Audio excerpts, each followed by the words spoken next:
યાર રાહુલ ગાંધીની એક વસ્તુ મને ખબર નહીં પડતી યાર, એમના ને એના ચમચાઓની, કે તમને એટલી ખબર નહીં પડતી યાર કે તમે વોટ ચોરી, હાઇડ્રોજન બોમ્બ ને આ બોમ્બ ને તેમ બોમ્બ, તમે યાર પહેલી વાત તો તમને કોઈ વસ્તુની તકલીફ છે, બરોબર હે?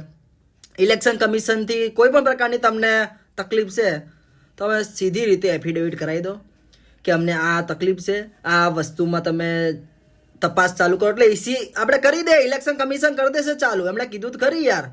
તમે યાર દર વખતે પ્રેસમાં આવી જાઓ, દર વખતનું આને આ ફરીથી વોટ ચોરી કરીને, સીટ ચોરી કરીને, આ કર્યું તે કર્યું. યાર દોઢ બે વર્ષ થઈ ગયા ઇલેક્શનને, હરિયાણા ઇલેક્શનને, પછી તમે આવો છો હાઇડ્રોજનના બોમ્બના નામે કંઈ પણ બોલો છો.